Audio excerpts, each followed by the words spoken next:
Alright, YouTube, it's your man Ronan, and it's going to be a quick one today before I get into it. Well, I wanted to show you something that's messed up. We'll say viewer discretion is advised. If you want to know one of the many symptoms of an ethnic outpost is, there's a level of depravity that's allowed to stay up unopposed. What I just showed you was one of many airbrushed markings of this area. I don't live too far from here. However, it's a real thing out here. And I'm definitely going to put the title of this, something that will fit with what's going on out here. Thing is, I had to drive down here and show you in real time what it was. Because out in this area, especially Far East Side, they are out here soliciting black men for sex. Usually it's the palm-colored individuals out slumming. And how I know this is, I want to say about almost 2 years ago. I was minding my business, walking down the street. I had a guy who was a little bit too eager to give a person a lift to Walmart. And I was waiting on the bus at the time. And he had a weird vibe to him. I said, I was in a hurry looking to go get some things done. Now, this individual, I said, okay, cool, take a ride. And automatically, say about a couple blocks up, he was hinting around to some things, some very moist activity. Now, the thing was, I was asking for clarity. I said, what the hell are you talking about? You know what I'm talking about. No, the fuck I don't. You need to explain that to me. So he went into proceed, talked about, hey, you're a handsome fellow. I had my truck parked behind what used to be Sam's Club on Washington Street. And he was like, well,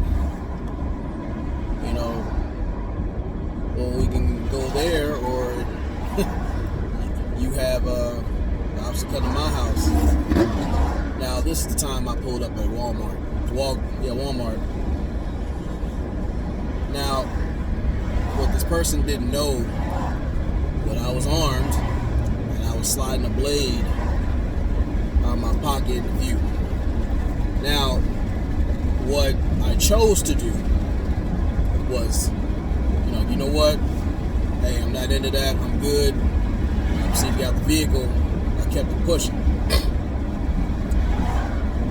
But do understand, this is the thing out here. Shout out to DS1 for speaking on it, because you're talking about stealth sex. This is what I want the brothers to understand. As I'm pulling up here, down the street, familiar surroundings. You can walk down the street and literally see something like that airbrushed on the sidewalk.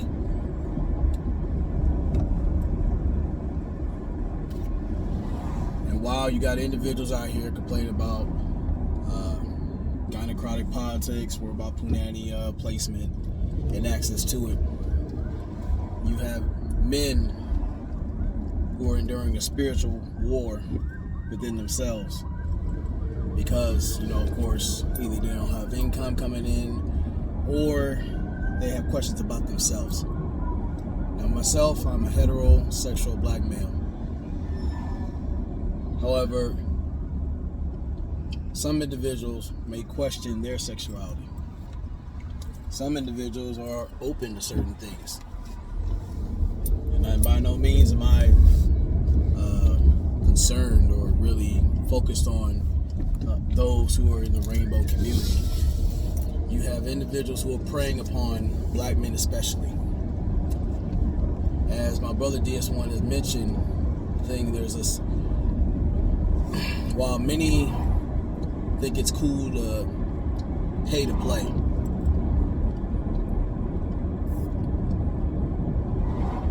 there are others who out there, their version of play is preying upon us, especially on the lowest form, whether it be monetary or any other means, but the most entertaining to most is sexual. In too many cases, we are reduced to a phallus of convenience. We're reduced to a fetish even. And what I'm here to say is, brothers, you really have to literally protect your six. Now, if that is something you are looking to entertain, that rainbow activity, then by all means, you do what you do. However, I'm talking to the young men, the adult men, and even the olders. Very few elders, but olders. We need to understand that when we say it's a spiritual war, we literally mean that. See, in the black manosphere, and not in the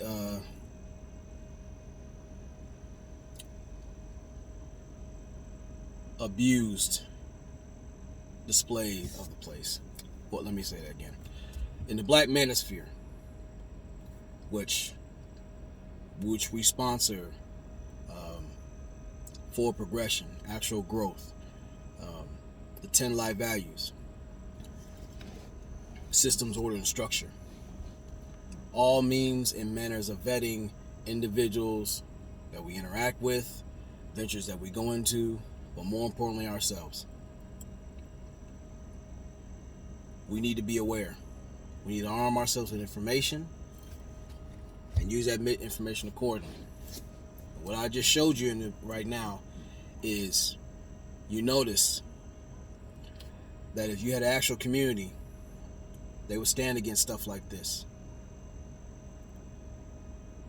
And you have individuals say they're with us, but that airbrushing has been there for at least 2.5, if not 3 years.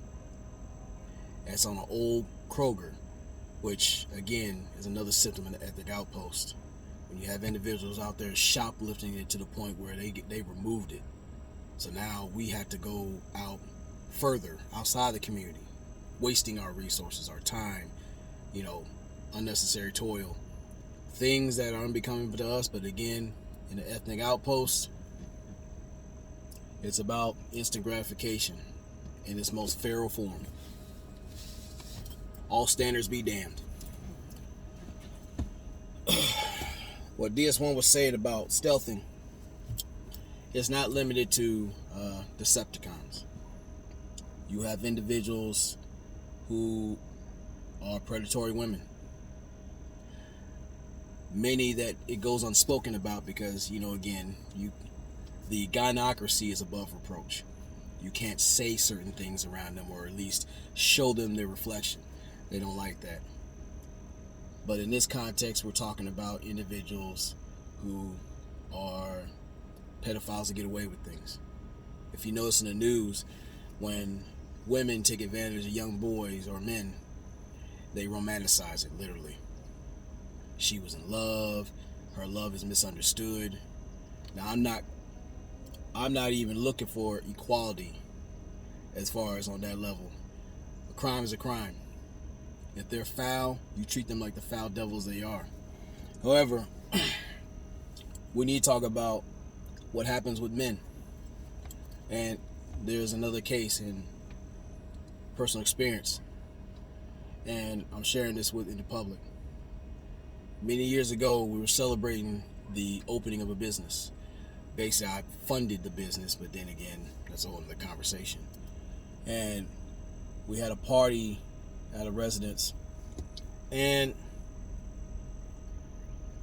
there was a lot of cut up fruit in a tub and a whole legion of spirits and alcohol poured into it. It was called poodle punch. And the thing was, I made the mistake of not only drinking on an empty stomach, but in trusting myself in the company of wolves. And knowing that alcohol hit my stomach hard, I needed to lay down.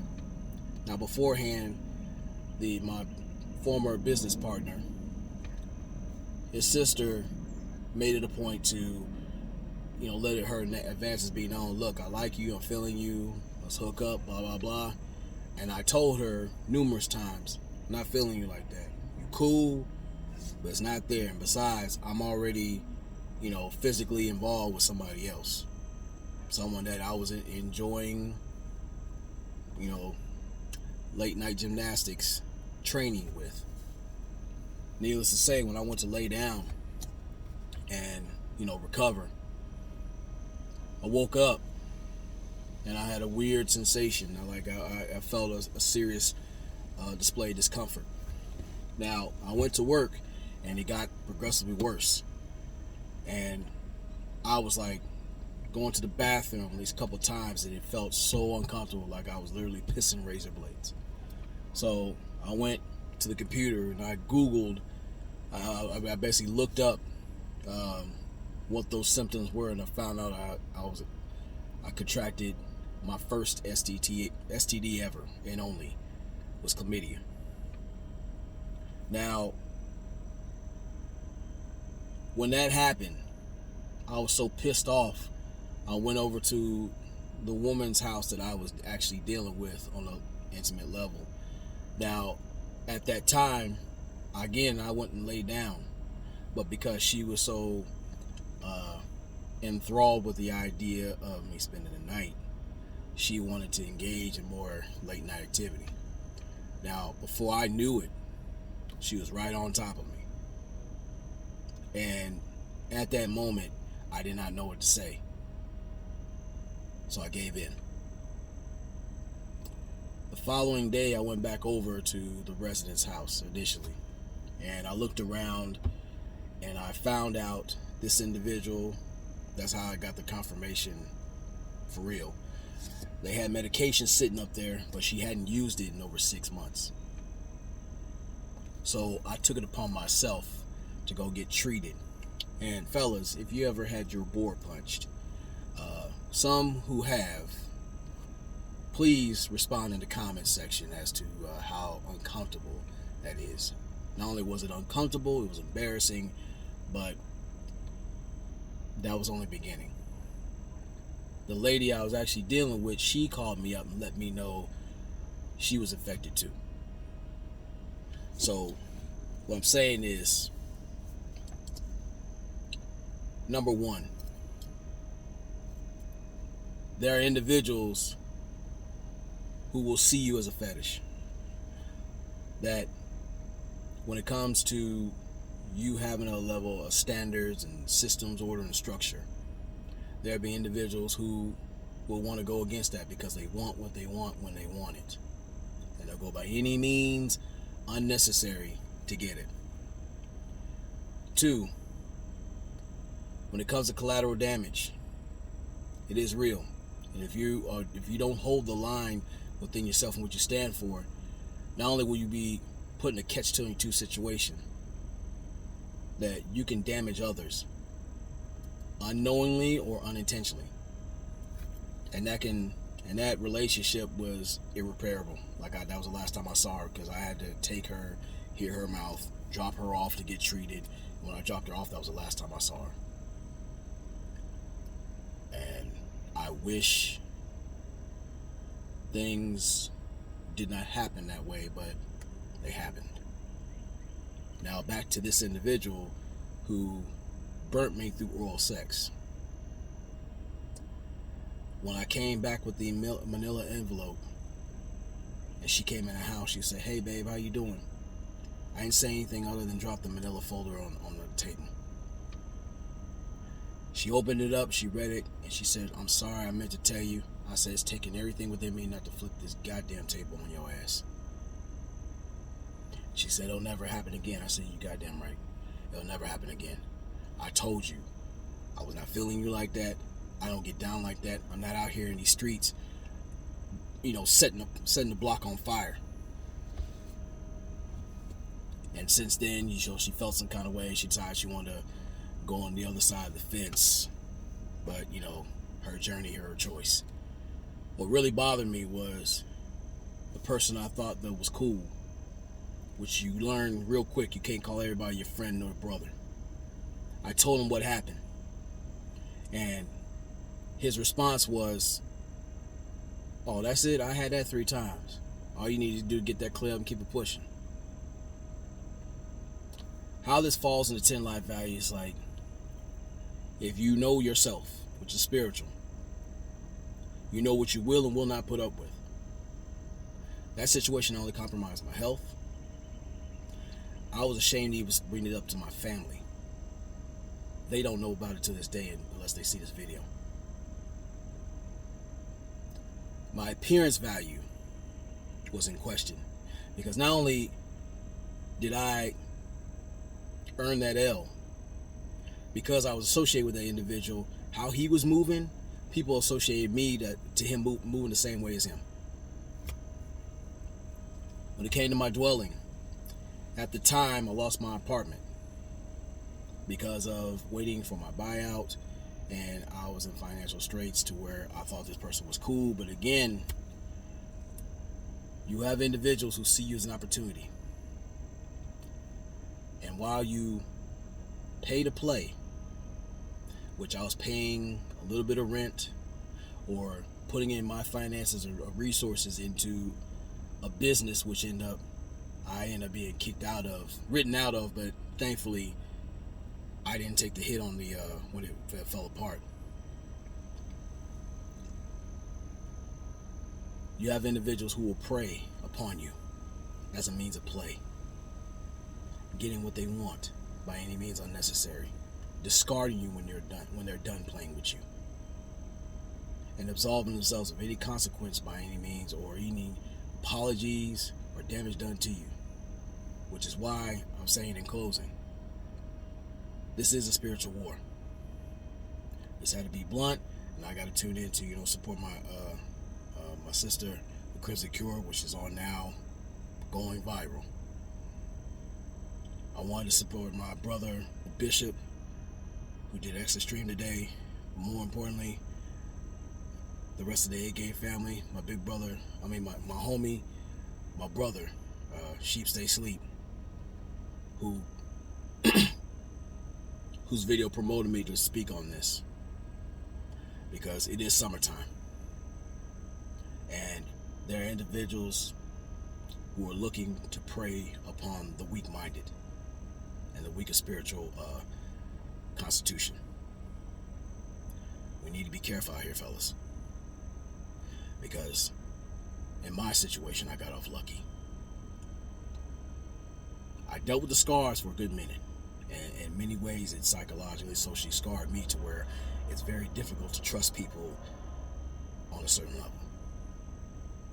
But some of my peers are not here anymore, or they're irreparably damaged by a sense of carelessness and always looking to seek approval by any means unnecessary. We are the prey. But, as always, part of the A-Game family, I pray that my brothers will take heed to the words we're saying. Ignore all these maggles who are not talking about anything of substance, out here scraping and scrounging across the cyber landscape for what they deem as content, but really is conflict material. We need to talk about real life, for progressive things as men. Our voices need bass in them. This is why we stand on what we stand on. We're not playing around to be a cyber charlatan or one of these internet slumlords who are looking to pilfer the resources and time of people who are looking for answers. While you got others like my brothers and myself especially out here looking to save our brothers, to promote black male agency, to get our boys on point, to promote rites of passage, constructive rites of passage, to get us back on the right path of creating legacies, repairing our families, and turning these ethnic outposts into actual communities.